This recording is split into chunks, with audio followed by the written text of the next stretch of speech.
You are tuning in to the Pop Culture Retrospective podcast. This show is dedicated to the memory of my big sister Rebecca, a fan of all things pop culture, particularly of the people, places, and things that defined the 80s, 90s, and early 2000s. Welcome aboard this pop culture time machine. I'm Amy Lewis. This is episode number 94, 90s Con, Connecticut Recap 2024 edition. Over St. Patrick's Day weekend, I had the opportunity to visit 90s Con again at the Hartford Convention Center. This time I took more notes, recorded more audio clips, and overall went into the experience with more knowledge about how I wanted to approach the weekend. On this show, I will give you an overview of 90s Con, some insider information from the panels I attended, featuring cast members from beloved shows like Boy Meets World, Step by Step, Full House, Sabrina the Teenage Witch, Dawson's Creek, and my personal favorite of all the shows on this list, Hey Dude. So kick back, relax, and enjoy this fun recap about all things 90s at the one and only 90s Con.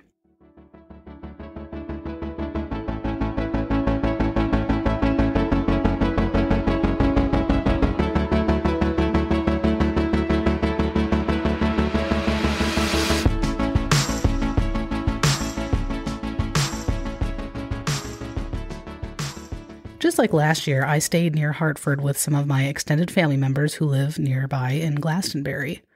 It was an easy 10-minute ride into Hartford. The convention center has a huge parking garage right next door, and it was easy to find parking and walk a few minutes to the event. This year, there was a cosplay contest, so as I was walking into the convention center, I was behind Belle and Ariel. The convention center space for 90s Con was broken up into 3 parts. The farthest to the left was retro video games and areas for professional photo ops. The center area was for vendors, and the farthest area to the right was for meet and greets with individual celebrities. Here you could get autographs and/or selfies with your favorite 90s stars. You could meet celebrities like Alyssa Milano, Jodie Benson, Marissa Tomei, Drew Lachey, and Jeff Timmons from 98 Degrees, Andrew Keegan, and several cast members from Seventh Heaven, among many, many others. I always enjoy checking out the vendors. This year there seemed to be a bit more than last year. You could visit vendors that sold things like movie posters, candy, caricature, drawings, Loungefly bags, Pokemon collectibles, retro toys, retro magazines, 90s Con specific merchandise, which is really tacky and not designed well, candles, wax melt, water bottles, character paintings, custom sneakers with a Jurassic Park theme, and more. And I don't think anybody bought those shoes. Anyways, just like last year, you could get a tattoo while at 90s Con, and you could also, schedule your door or window replacement with Andersen Windows. Once again, Andersen Windows has inserted themselves into a completely unrelated event. Let's see, I got my Goofy movie poster, my Book It sticker, and my friend's coffee mug.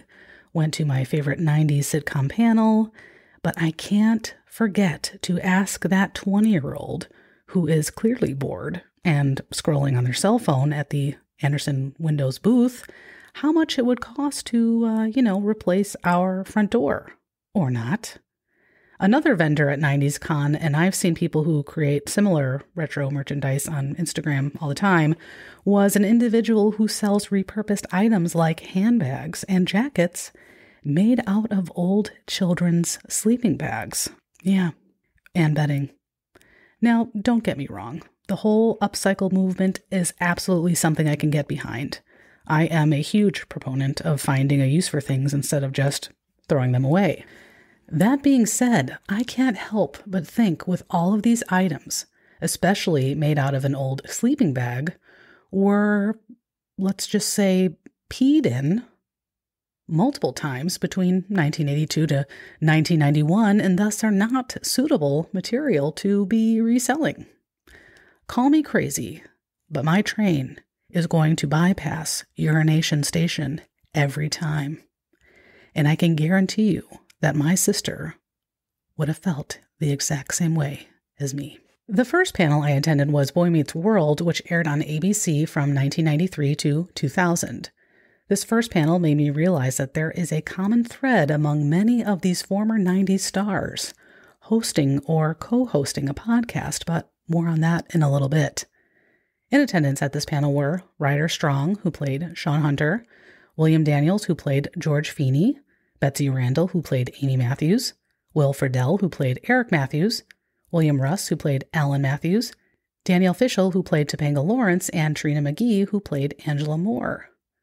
As they were announcing all the cast members one by one, when they got to William Bill Daniels, who played Mr. Feeney, it took him quite a while to get onto the stage, which is somewhat understandable. He's 97 years old, but it took a very, very long time for him to come out.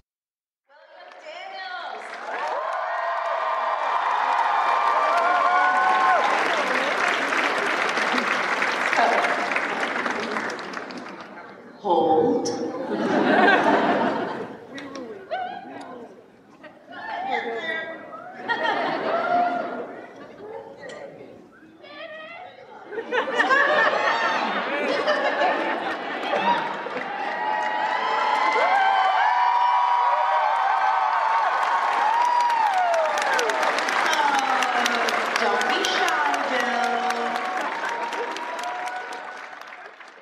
So I was worried that perhaps he had a heart attack or something. I'm only half kidding.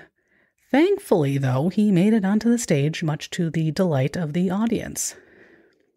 And just like on the classic show, Bill made a lot of sarcastic remarks, which the audience laughed at, but I just kept thinking that I'm not so sure if he is trying to be funny or if he has some memory loss, okay?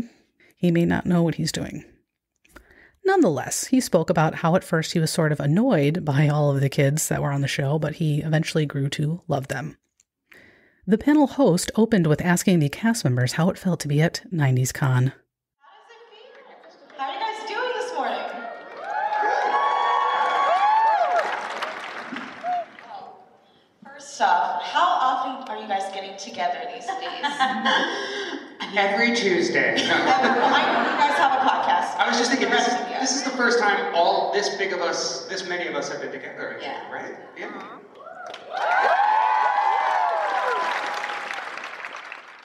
The discussion during this panel was about the history of the show, how it has held up over time, the professional tone set by Bill Daniels, and the topics covered on the show, including the early marriage of Corey and Topanga. They got married on the show when the characters were just 18. Do you guys think that they were too young to get married at that time, though? Yes! Now, it worked out for them, and kudos to them. And, you know, there are always going to be those success stories. Tony Quinn here has known his wife since they were in high school. They are still happily married. You see Tony today, say hi to his wife, Margaret. And, you know, there are stories of it working out, but I would say on a whole, getting married right out of high school is not usually ideal. They also talked a little bit about the on-screen relationship between Sean Hunter and Angela Moore. That's fine. We love Corey and Topanga. It worked out. It's good. But one that didn't work out that I wanted to see was Sean and Angela. Is that something you guys are work itself out ever? Well, it's good it didn't work out because people still talk about it because it didn't work out, you know. That's a good way. I just like saying Shangela all the time. It's really You become try it. It's great. That's a good way of thinking about it.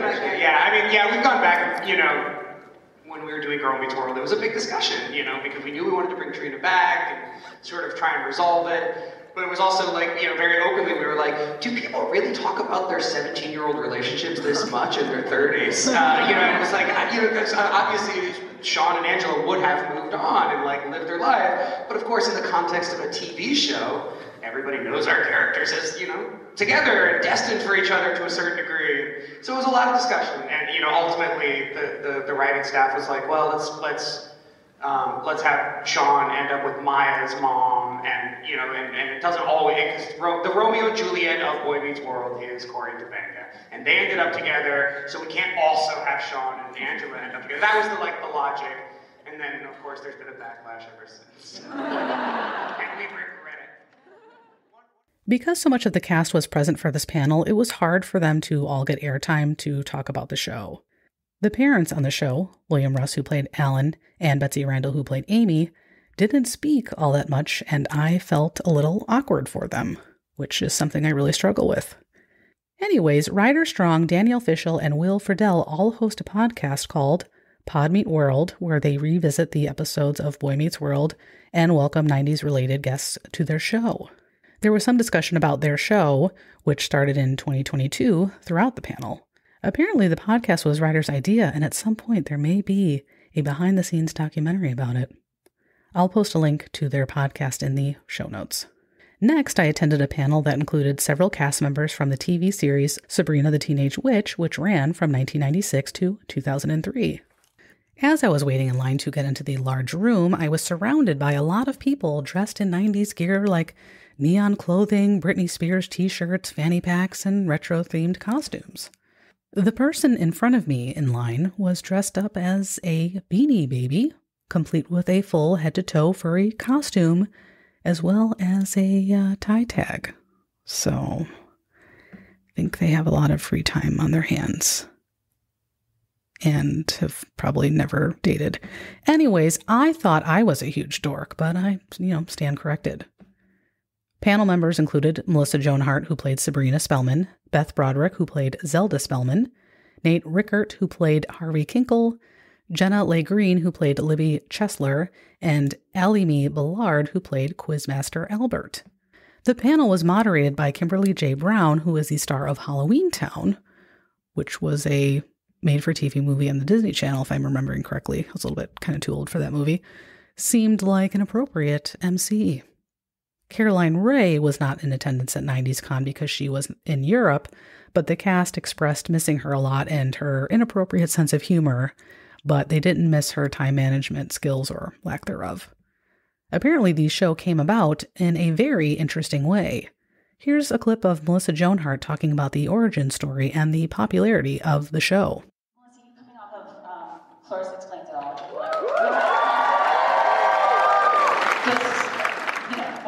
One of my also favorite sitcoms from that era. But so you guys produced this, and did you bring it to ABC? And so how was it going from Nickelodeon and then still staying in the sitcom format, but going into the the whole teenage? Yeah, it was interesting. My mother was my manager growing up. She kind of guided my career to make sure it kind of stayed in a certain lane, let's say, certain brand, people would call it now. We didn't call it that back then. But she was the original momager. But more than that, she became producer. So she, after Clarissa was over, I was getting a lot of offers to do some stuff a little above my maturity level, let's say. And she wasn't happy with it, didn't want me to do it. And she was like, we need to find something for you that holds on to that fan base you had at Nickelodeon. And someone on a playground in New York City handed her a comic book, Archie comic, Sabrina the Teenage Witch, and said this would be a great vehicle for Melissa. So she, because of Nickelodeon, we were tied with Viacom. Viacom became our parent company. And so went to Viacom, sold a movie based on Sabrina the comic book for, we shot it in Vancouver. It was the first movie we did for Showtime. And then from that, she kept saying, this would be a great series. Think about Bewitched, think about I Dream of Jeannie. This would be a great series, and no one would really take her seriously. So when she was editing the movie, she decided to make a trailer, and she walked it into all 5 networks at the time that existed, and got 3 offers in the room. But with ABC, she got the TGIF time slot. They said, well, there'll be 13 episodes on TGIF, and over NBC. Straight to series. Yeah, I think over Warner Brothers, who was there at the time? I think Warner Brothers existed maybe. But over the other 2 networks, it was instead of 26 episodes on this, we're going to get TGIF over here. Yeah. So she was like, we'll take it.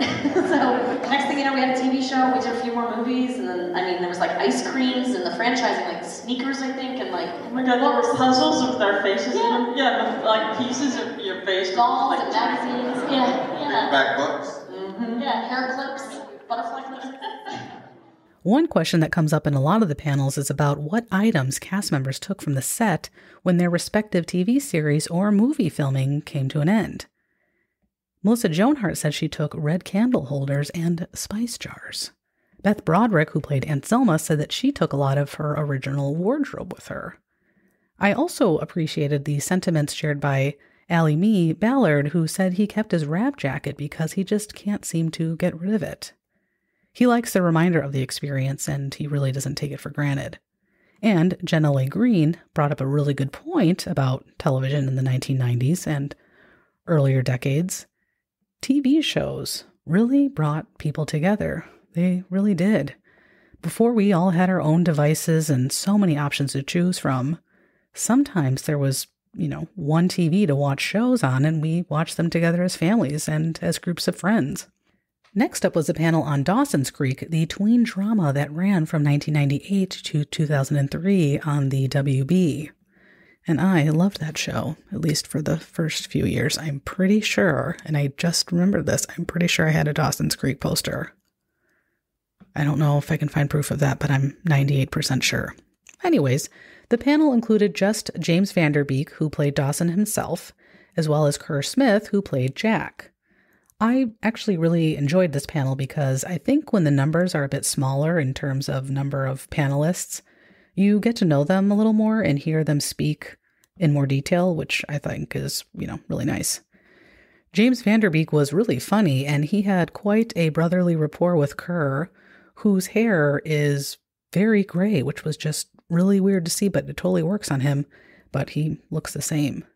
The host asked a lot of great questions, including one about Dawson's Creek getting more and more popular, and James and Kerr offered up when they knew the show was a big deal.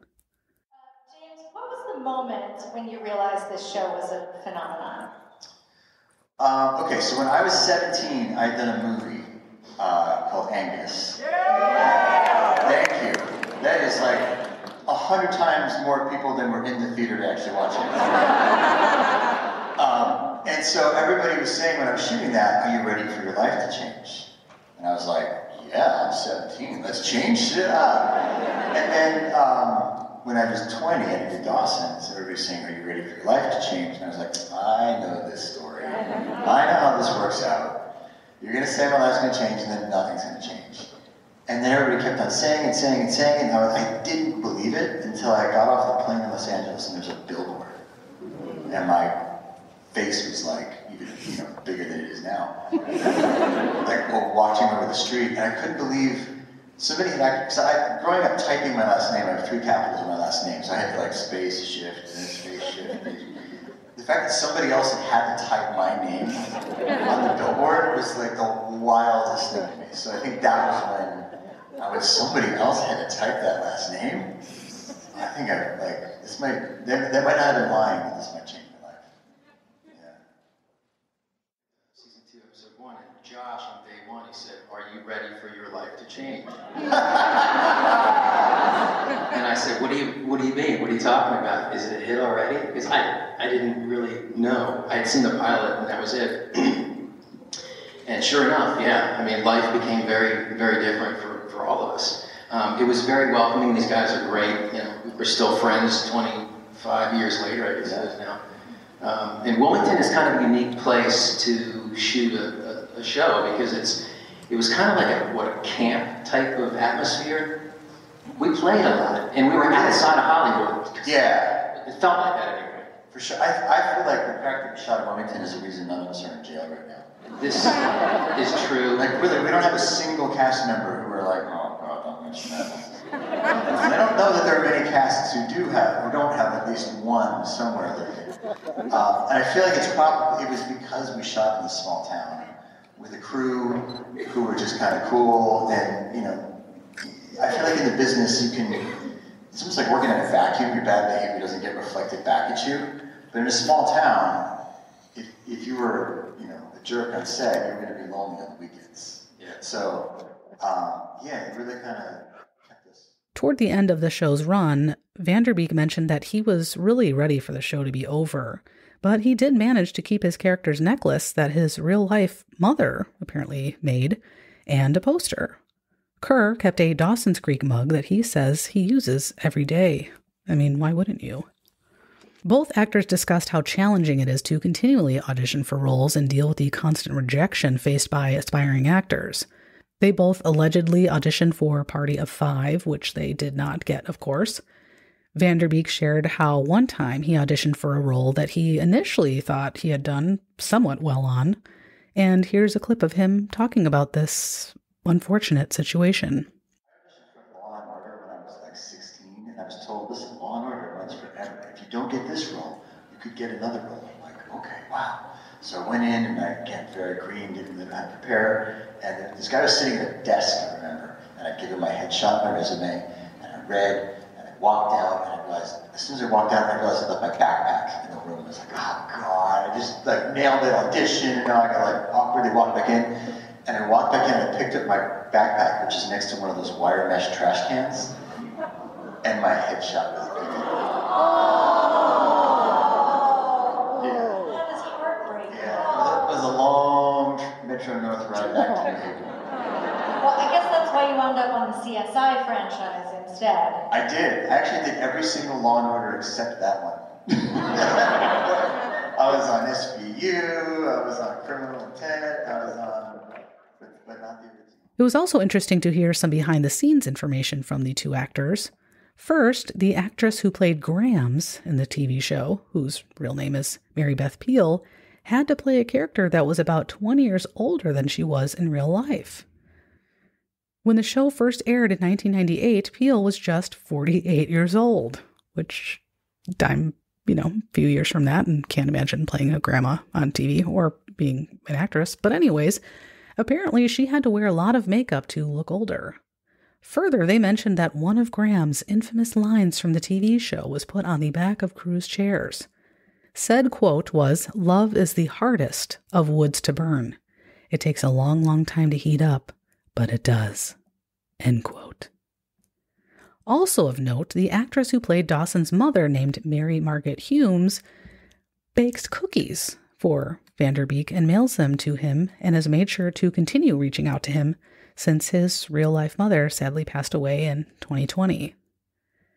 At the end of each panel, if there is time, audience members can ask questions to the actors and actresses. I didn't have any to ask this time, but a few others did. I was surprised at what people asked. One woman complimented Vanderbeek on his transparency around he and his wife struggling to conceive, which this individual has struggled with as well. His response was very kind and sincere. Other people asked really random questions. Maybe they were nervous or something, but one gentleman asked if Vanderbeek and Smith preferred Dunkin' Donuts or Starbucks, which was a good use of everybody's time. And somebody else asked Vanderbeek if he and Katie Holmes had a real-life romance, which he did not answer. The last panel I attended on Saturday was Full House, which featured Jodie Sweetin, who played Stephanie Tanner, of course, and Dave Coulier, who played Joey Gladstone. During their panel, they talked a bit about getting to meet the fans at 90s Con. Okay, well, we are here with so many adoring fans. How does it feel to be back here, being with them again? We love you guys. Seriously. We have the best time with these. They're fun. Do have a good time, and let me just say this: we get to connect with you in a way that through our whole career really don't get a chance. It's true. They're cutting my mic off because I said. See what you did? See what you did. But we enjoy this, or we wouldn't be here. Really. It's true. And you guys make it for us, the stories that we get to hear, that you share with us, we hear such nice compliments and comments about the show.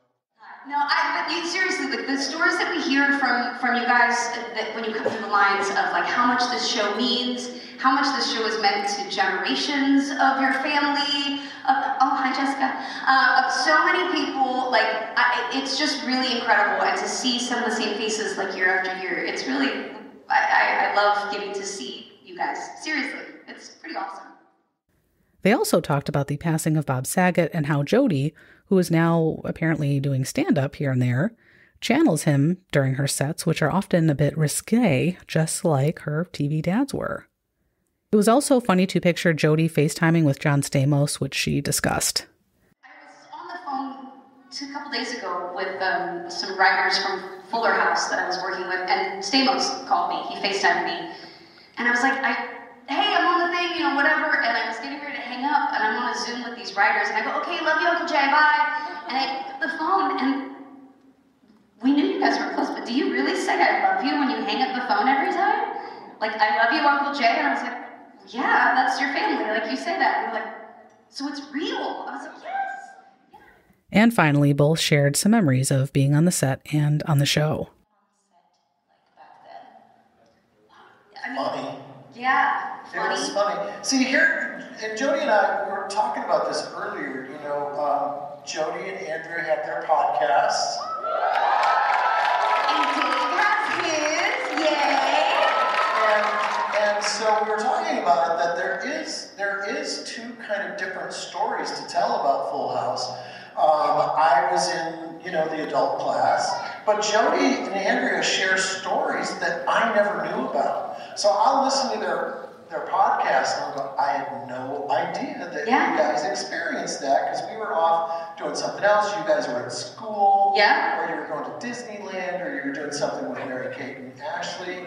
And so, you know, those two worlds are very different, you know, the stories that we get to tell. It's kind of unique. It really is. I mean, and then getting to come back and do Fuller was kind of fun, because I got to come back and then be the adult class of that show and get to have fun and see what we were missing, which was a lot of schoolwork, really. But, you know, it was incredible coming back and doing Fuller House, too, because it was like our characters had, the girl, and you guys were so funny. You guys were, we were so proud of you, especially me. Weren't they great? Thank you. They were so funny. And you three, well, first of all, you were always, like, the funniest on the show. Like, seriously. Thank you. Like Jody's character. Oh, thank you. Are you a chump? Love it. Thank you. So that's what he calls his fans. I wasn't saying that she whispered that. So I'm going back now on Full House Rewind, and I've never watched the episode. So I'm going back, and it's a whole new, amazing experience for me. And I told Jody today, I'm watching these episodes. We're here 5 years old, and I'm like, she's just crushing it. You were so funny. Outside of her appearances in other works, Sweeten co-hosts a podcast with another fellow Full House star. The show is called How Rude, Tanneritos, hosted by Jodie Sweetin and Andrea Barber, who played Kimmy Gibbler. This is a description from Apple Podcasts. Stephanie Tanner and Kimmy Gibbler are a pivotal part of American pop culture. These iconic characters are ingrained in the lives of actresses Jodie Sweetin and Andrea Barber for eternity. Frenemies on screen and BFFs off, they've decided to team back up and look back from the very, very beginning. Think you know everything about your Friday night comfort show? How rude. So join us and say hola Tanneritos as Jodie and Andrea tell it all. They're heading home and our hearts are full. Wow, that is cheesy. Dave Coulier also hosts a podcast called Full House Rewind, and here's a description of that show.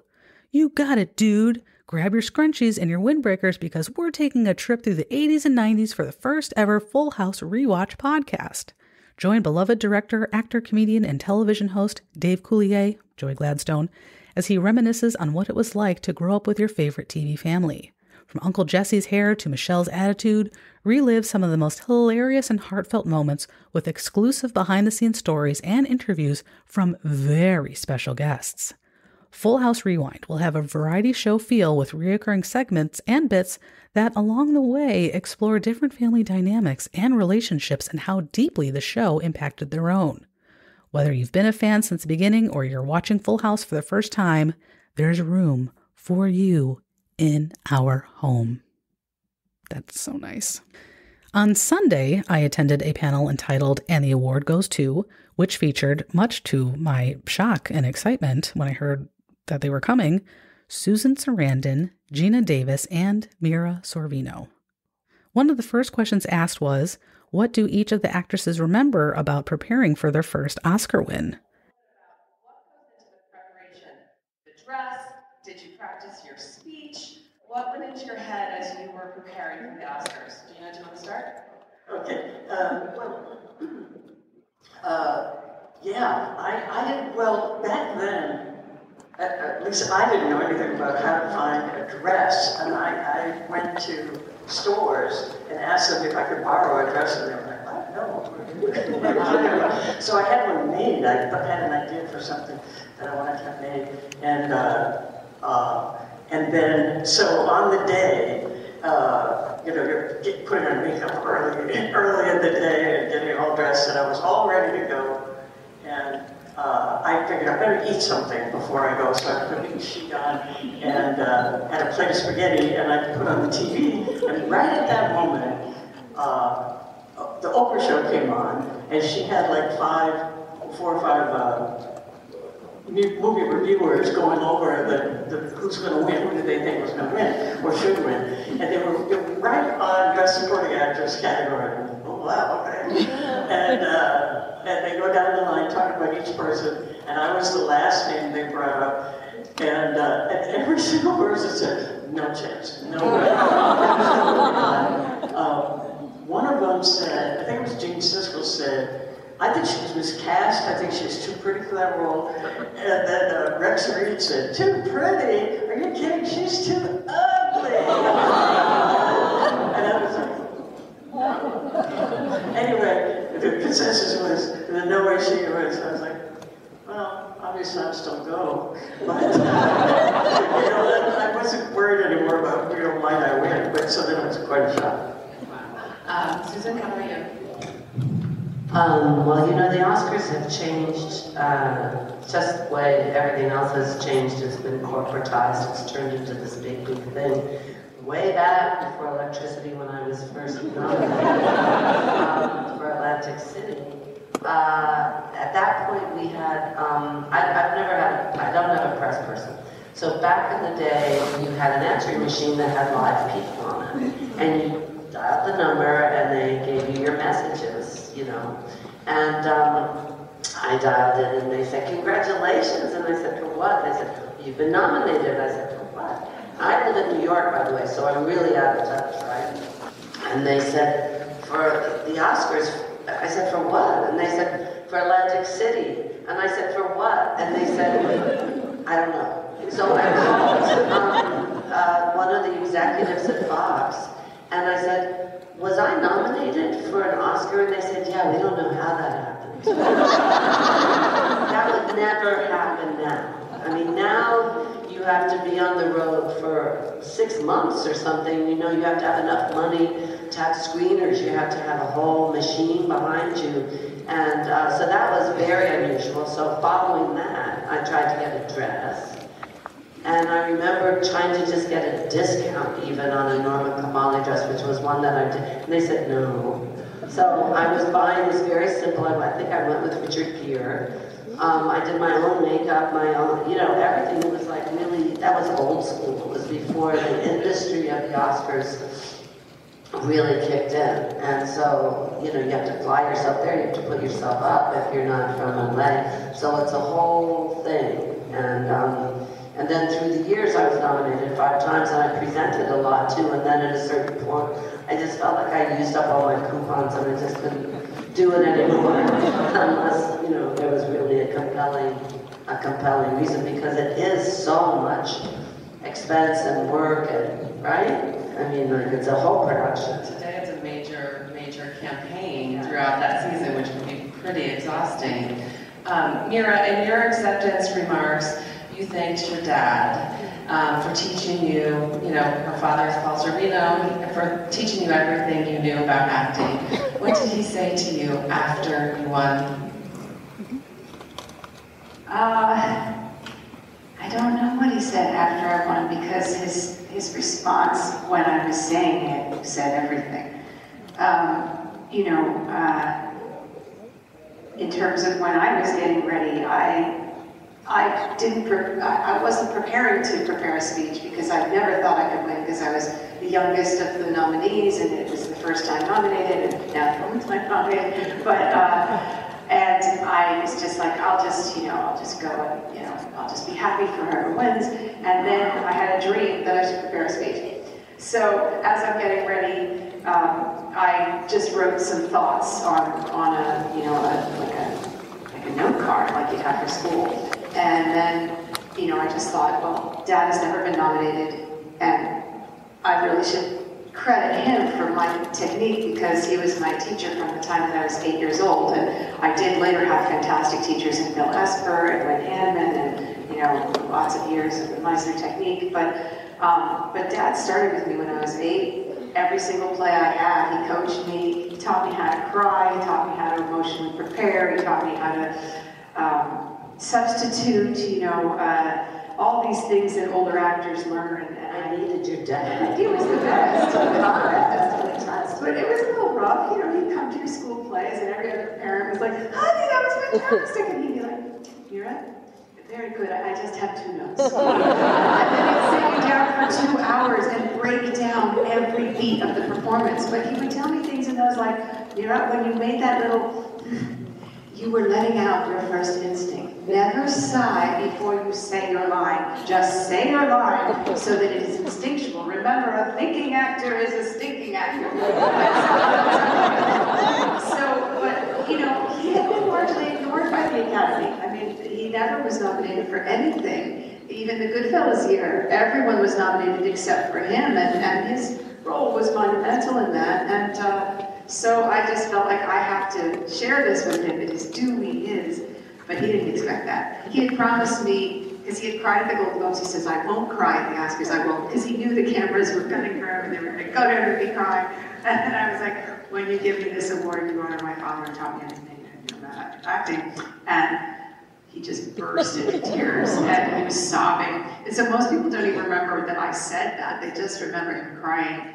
But it was a really special moment. I was sort of expecting a lighthearted and maybe somewhat superficial panel in some ways. However, it kind of eventually took on a bit more of a somber but incredibly important tone. When discussing their impressive careers and awards won, Sorvino shared that her career projection was significantly impacted by Harvey Weinstein. Oscar season into a known actress rather than an unknown actress, and for a time I had a lot of wonderful offers, and then my career was stifled by Harvey Weinstein, so I stopped doing studio movies after 1998. I'm sorry. Like, I won in 1996. In 1998, I rejected him the 3rd time, and I stopped being a viable movie actress. I still did indies, and I still did television shows, but that was very quick. It was an exceptionally hard time, and I know you were very brave about speaking out about that, and you did it at the time. You told people at the time, and I'm wondering how, you all worked with some difficult characters over the course of your careers and how you found support in those moments and kind of who helped you through those moments to keep you, as working actors and working on your craft. Is there anyone really supportive for you, Mira or Susan? Well, I didn't know at the time what was happening. I just didn't get the offers, or I came in second for everything. You know what I mean? I just didn't book the jobs, and and so it became, the sort of feeling like fate was just not really on my side, but it was going to be. It was just a matter of time until I was going to get back my status or my hireability or whatever, and I did not understand what was happening. But then I got married, became a mother, I became a UN Goodwill Ambassador on human trafficking, which is a huge part of my life.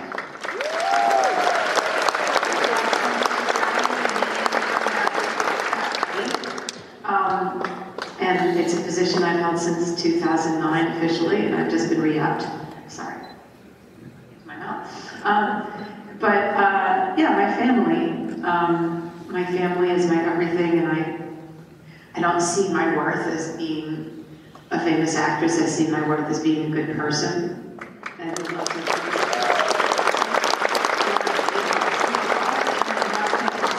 I have beautiful, wonderful friends that have always been there for me. 2 friends from high school that were still best friends, a friend from middle school, multiple friends from college, and several best friends in my adult life. One of them is the actress and director, Melora Walters, who's just incredible rock in my life. My friend Denise Walsh, she's a stylist from New York, and she's been my best friend since I moved to New York. My friends Roshnak, my friend Elizabeth. all these wonderful people. So I have a network of people that I love, and my family, my husband, and my kids. You know, and that's who is my real world. You know, you cannot believe that. You cannot base your self-worth on magazine articles or popularity polls or awards. It was a beautiful thing to win the Oscar, and as you said, it was kind of like, oh wow, I won an Oscar. I won an Oscar so early in my life. Well, I've been validated. I don't have to worry about ever trying to win an Oscar. I won an Oscar, that's crazy. But that's not where I get my self-worth. I get it from love. I get it from loving people and, you know, hopefully being loved back, but really taking care of the people I love. I didn't realize that she had been through this, and I think you could have heard a pin drop during that session. As she was getting emotional, Sarandon put her hand on hers and emphasized how many horrible things go on behind the scenes that most people are not aware of. You know, Hollywood's really not all that it appears to be in many instances, apparently. When asked what their favorite film roles have been over the years, Susan Sarandon picked her character from Dead Man Walking, Gina Davis said Thelma and Louise, and Mira Sorvino said Union Squares and Romy and Michelle, which apparently is getting a sequel, which that should be interesting. The next panel I attended was Step by Step. I didn't attend the entire panel as I wanted to get in line early for the next and final panel I attended, but I'm grateful I went for the time that I did. This classic TGIF show ran from 1991 to 1998. In attendance for this panel was Patrick Duffy, who played Dad Frank Lambert, Brandon Call, who played John Thomas J.T. Lambert, Stacey Keenan, who played Dana Foster, Angela Watson, who played Karen Foster, Christine Lakin, who played Alicia Al Lambert, Christopher Castile, who played Mark Foster, Sasha Mitchell, who played lovable bonehead Cody Lambert, and Jason Marsden, who played Rich Hulk. The panel opened with the cast members sharing their memories of Suzanne Summers, who played Carol, aka Mom, in the show, and sadly passed away in 2023.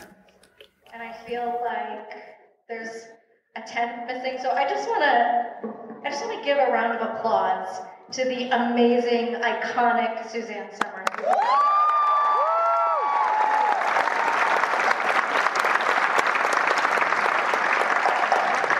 Is there anything any of you want to share, or a memory of Suzanne to really get this crowd going? She was great to be in bed with. And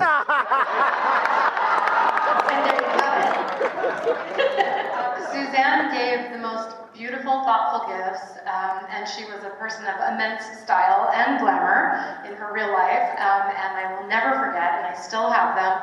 One Christmas, she gave me a pair of Prada cashmere tights. And okay, so it's Prada, it's, you know, fancy and everything, but beyond that, she was like, these will keep you warm. Yeah. And even if you have a long skirt, you could just wear these underneath to keep you warm. It's just so sweet. She will be missed. I think watching her as a young person who had seen her on television, I watched a lot of reruns growing up, so I knew Three's Company. I didn't know Dallas, sorry. I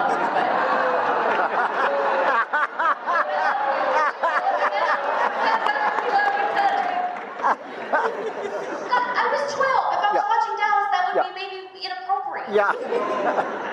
But I growing up with her and watching her as a woman, as a businesswoman, as someone who was a huge star, who had a bright light, who was so gorgeous, who was also so down to earth, and someone I just really admired. And she was someone that made me think, as a young female in Hollywood, you can be kind, and you can be generous, and you can be successful. And all of those things don't have to be mutually exclusive.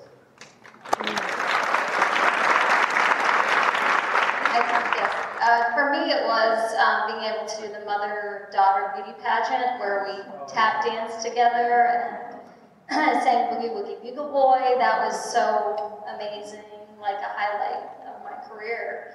And like we always seem to have those tender moments on the bed where Karen, got fake lips. Behave yourself. Karen had fake lips, and so she had to learn the lesson, and then you get the music comes in, and she rubs your hair, and So, I mean, that was Suzanne. She was so sweet, loving. Her heart was so big, and we miss her. I did get to smooch her once. It's in a blooper reel somewhere, if you remember this. It's the episode where it's revealed that Rich and Dana are an item. And in the script, Suzanne says, wow, I can't believe it. Like, we leave the set and Suzanne says, wow, I can't believe it. And Patrick says, yeah, I know, Rich and Dana are dating. But during the live taping, we leave and Suzanne's like, I don't believe it. And Patrick ad-libs, I know, she's still been the little guy. And then Suzanne ad-libs, well, he is good in bed. And I'm like, all right, it's now or never. And I kind of walked back on set and I grabbed her and I kissed her and she reciprocated, guided me to lead her upstairs like we were going to, and then you followed with like bags, like the bag boy. And she's like, wow, you are brave, kid. I'm like, Alan, is he okay? Her husband? She's like, he's upstairs cleaning his gun. As you probably remember, the show depicted two blended families who came together sort of like the Brady Bunch, but with a lot more arguing. Here is Stacey Keenan discussing how the show continues to resonate with audiences. A blended family like this on TV in the early 90s was not really seen before. Yes, of course, there's Brady Bunch. You can't talk about Step by Step without referring to Brady Bunch, but this family didn't exactly get along, especially in the beginning, and that was more real for sure than the other scenario. So I want to hear from Stacey. Let's hear from you. Like, what does that mean to you that you were part of this show that put some normalcy on TV that maybe hadn't been seen before? Well, I'm learning about it from meeting all of you and talking to all of you over the course of this weekend, how much that meant to so many of you, that you were going through that in your own lives, and to see two families make it work and to make it happen has been really lovely to hear. I'm so thrilled that the show is still alive in that way and still, being a positive example of making it work and how it can work. Former cast members Stacey Keenan and Christine Lakin talked a bit about the podcast. Here we go again, another podcast that they now host together. This is a description of their podcast from their host site. Keenan and Lakin Give You Deja Vu is a rewatch podcast of the 90s sitcom Step by Step.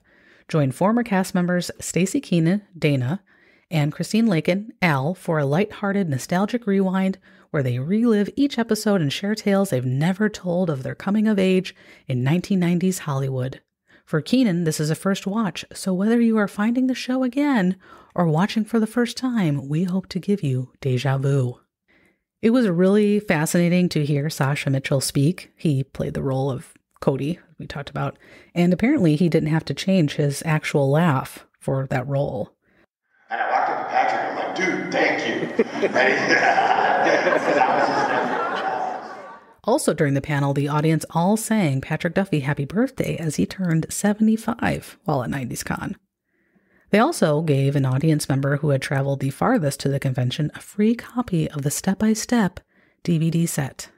The last panel, and my personal favorite, the one I was looking forward to the most, was the Hey Dude panel. Hey Dude ran from 1989 to 1991, airing on Nickelodeon, back when Nickelodeon was a decent channel. In attendance for this panel was Kelly Brown, who played Brad, Josh Teigel, who played Buddy, David Lasher, who played Ted, and one of my favorite comedic actresses, Christine Taylor, who played Melody. The former castmates touched on a lot of different aspects of being on the show. The panel host asked about why the show has continued to resonate with audiences after all of these years, which is a pretty common question in some of these panels, but makes complete sense.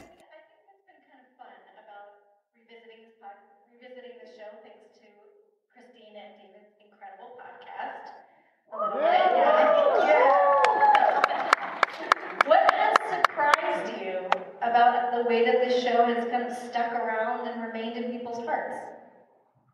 I mean, we can all speak to it a little bit, but I think for us, the fact that when we were shooting the show, Nickelodeon was a very little-known network, so it wasn't like it was immediately on TV and getting a lot of attention. We were sort of shooting in this bubble in Tucson, Arizona, in our bunkhouses and in the desert, and then the show sort of came out and had a little impact, but then like 5, then 10 years later, I was at the grocery store, and the grocery store checker was like, "Are you Melody from Hey Dude?" Like, I couldn't believe that the impact of the show had lasted, and then you fans had grown up and were out in the world and could talk to us about it. So it took a little time, but now we're just kind of blown away at our amazing fans. Yeah. I think what amazes me the most especially over these last couple of days, is to hear people say that we shaped your childhood. Yes. My goosebumps are Thank you. That's amazing. I wish I wasn't so young and immature to realize that 35 years later we'd all be sitting here and we can talk about it. Shoulda, coulda, woulda, I guess, but I'm so glad. Thank you. Thank you. I'm so glad. We had so much fun doing it. Thank you. I think, Christine and I have talked about this on the podcast, that, in 1990, there was no social media, there was no YouTube, and there was really no programming for kids. So when Nickelodeon came out, it was like Snapchat, TikTok, Instagram, all in one place. It was even before MTV, right? Or around the same time. For younger kids, I get why Hey Dude meant a lot to them, because that was their thing. Parents weren't invited, adults weren't invited. It was, they owned it. And I think that's why they appreciated it so much, why it was it's such a big part of their childhood. Yeah. Yeah, I think, and looking back on it now, there's no way we could have understood or appreciated what it would mean. That I've rewatched a lot of it recently because I'm a 7-year-old who found out the show was streaming and is watching it on a continuous loop. And what I realized is, it was simple, straightforward. Characters were all kind of cut and dry and enjoyable people. Sometimes it was an episode that fights about 10. But there was always a message, and it was funny, and it was kind of sidetracks and stuff, but it was just easy to absorb. And I think it's that stuck with people. We really were kind of a prototype for scripted cable TV. We were going to do whatever the writers wanted. We shot one episode in 3 days. So we would shoot an episode, and it would take us 3 days. Then we'd get a day off. And then on the 5th day, they would give us the new script, and we'd have a read-through of the new script. So it was sort of a half day. So we had like a day and a half off, and then we'd start the next episode. So we did it very quickly. And it wasn't like Monday through Friday. Like some days we were working on Saturday, Sunday, Monday, and then we'd have off Tuesday and part Wednesday. And it was just that cycle for 13 episodes, and then they'd send us off for a month for a committee. We were very much on the college schedule. Yeah. They also shared some insight into the schedule for taping the show and what it was like during the weeks the show was being filmed. If you ask our writers, they would say it was a very rigorous schedule. Yeah. They had to crank those scripts out like every 5 days. But we didn't know better. Like, this was our first job. Like, we didn't realize that's what we just thought you did. And we were just kind of having a blast doing it. So I feel like we were all game. What about you, Josh? Because you were the youngest, and you had to go to school more often. Yeah, I was at school on set. It was the first season you two were with me, and then after that, I got to school, so I was by myself. And it kind of, but I always had to be on set. I know a lot of other people, they had a scene or a day where they weren't in any scenes, they could stay off set. I actually had to be on set those days because I needed to put in the school hours. I had to have, I think, 15 hours a week. 3 hours. Yeah. Right. So, like the rehearsal day, I had an afternoon school for 4 hours, whereas everybody else could kind of go to the mall. And then, so if I was heavy in an episode, or was in almost every scene, I'd have to like sneak into school for a half hour between scenes and then rush back out. So it was a hectic schedule, but got through it. I went to the pool when they were all in school. I don't think we loved that that so much. We were very jealous. I think the screw room looked out onto the pool. Where Kelly was sunbathing, looking beautiful. Filmed. If you ask our writers, they would say it was a very rigorous schedule. Yeah. They had to crank those scripts out like every 5 days. But we didn't know better. Like, this was our first job. Like, we didn't realize that's what we just thought you did. And we were just kind of having a blast doing it. So I feel like we were all game. What about you, Josh? Because you were the youngest, and you had to go to school more often. Yeah, I was at school on set. It was the first season you two were with me, and then after that, I got to school, so I was by myself. And I mean, it kind of, but I always had to be on set. I know a lot of other people, they had a scene or a day where they weren't in any scenes they could stay off set. I actually had to be on set those days because I needed to put in the school hours. I had to have, I think, 15 hours a week. 3 hours. Yeah. So, like the rehearsal day, I had an afternoon school for 4 hours, whereas everybody else kind of go to the mall.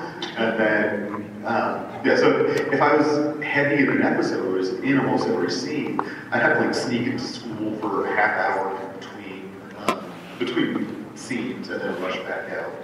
So it was a hectic schedule, but got through it.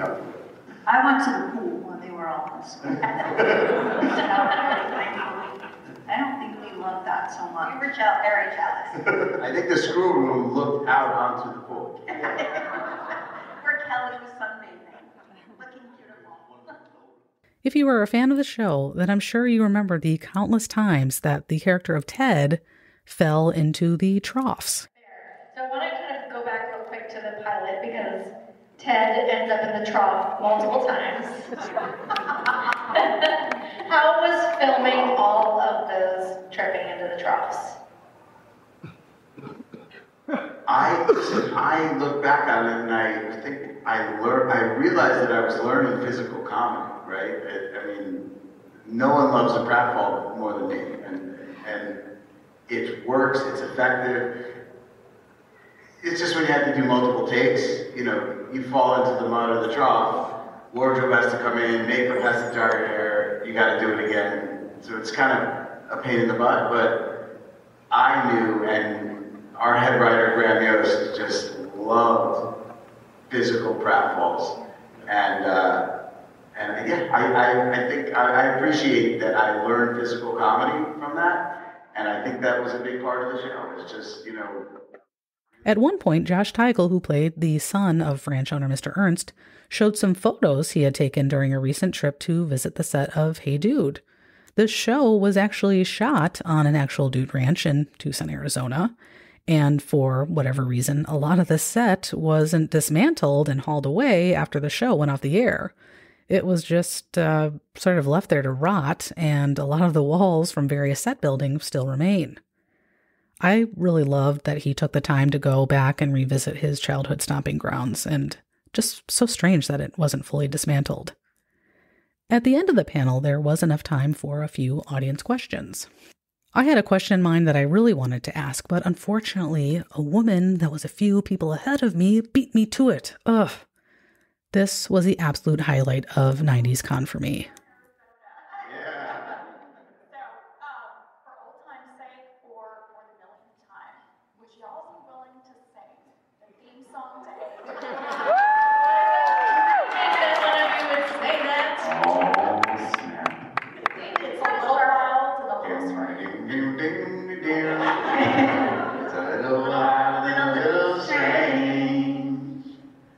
When you make your home out on the rain. Come on now. You guys all know it. Sing along. Come along. Can't get it right, you can't hold on. Sing it. Yippee-ki-yay, yippee-ki-yay. What? Like the cowboys say. Sing it again now. Yippee-ki-yay. Get along, little doggy. Till the break of day. Gotta watch out for those many jackrabbits And then killer cacti. Hey, dude.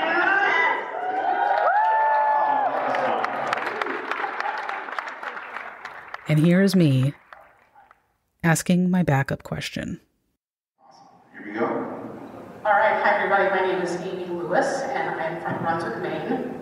I have a comment and a question. So the first comment is I host a pop culture podcast myself, and I recently had Stan Zimmerman on, who co-wrote on the Brady Bunch. Yes, and we both went off on a tangent just about your unbelievable, incredible take on Marcia. Thank you. Absolutely timeless, brilliant. But my question for you all is, if you could go back to your first day on set of the TV show right now, what would you do differently, if anything?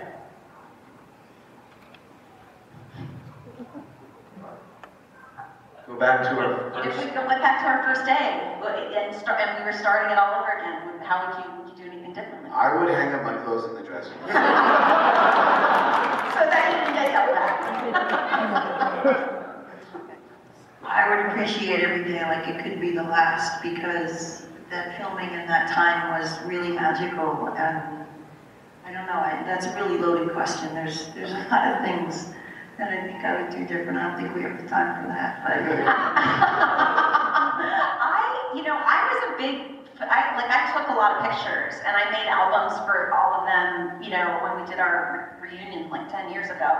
But I would even do more. I would say oh my God, take so many pictures and write it all down. Because there's so much stuff I don't remember. And we can all fill in blanks for each other on little memories here and there. But this is when I'm like, oh God, I wish I was a journaler. I wish I journaled more back then. And in case you're not aware, 2 of the cast members from Hey Dude, guess what they do? They host a podcast. Yes, they do. Can you believe it? I mean, that's so rare. Oh, wait, no, it's pretty typical, but I'm not complaining. Here's a description of their show. Break out your slip dresses, choker necklaces, and throw your hair in a butterfly clip because we're taking you back to the 90s. David Lasher and Christine Taylor, stars of the cult classic show Hey Dude, are going full rewind to the 90s in their new podcast, also titled Hey Dude, the 90s Called. So grab your Motorola brick phone and leave a code on your best friend's beeper so you can figure out which Spice Girl you both are, because you don't want to be left clueless when the nostalgia starts flowing like a high-C ecto-cooler juice box. The Hey Dude podcast will be chock full of interviews, co-stars, friends, cocktails, and crushes. Each episode will rival the feeling of taking out the cartridge from your Game Boy, blowing on it, and popping it back in. Best of all, it's available anywhere you get your podcast, so you don't have to worry about showing up to Blockbuster to find out you missed the last one. The Hey Dude, the 90s Called podcast. More fun than Frosted Tips and Fun Dip. Whoa, that is a very interesting description.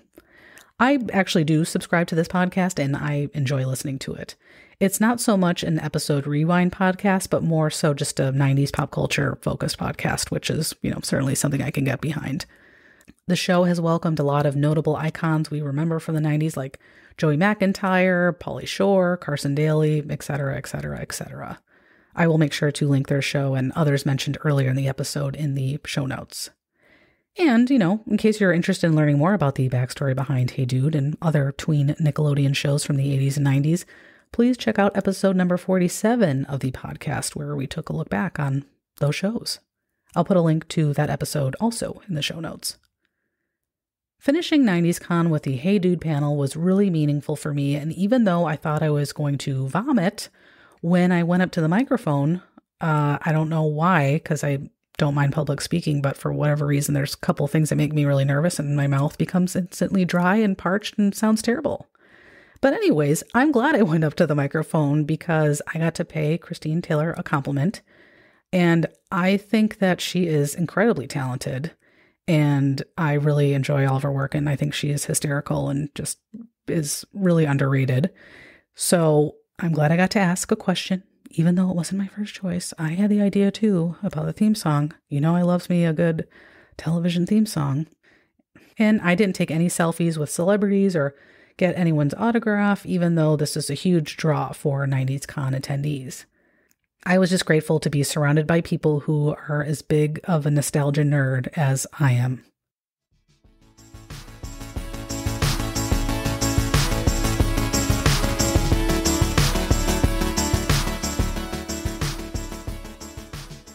I hope you've enjoyed this detailed look at the 2024 90s Con event held in Hartford, Connecticut. You can learn more about 90s Con at that'sforentertainment.com. And that's the number 4, not F-O-R. That's forentertainment.com. I hope you join me for my next show where we will take yet another look back at another fascinating facet of the 80s, 90s, and early 2000s. Until then, be kind, be safe, and hold on to your memories. Thank you for tuning in to my mama's podcast and the memories of Auntie Rebecca.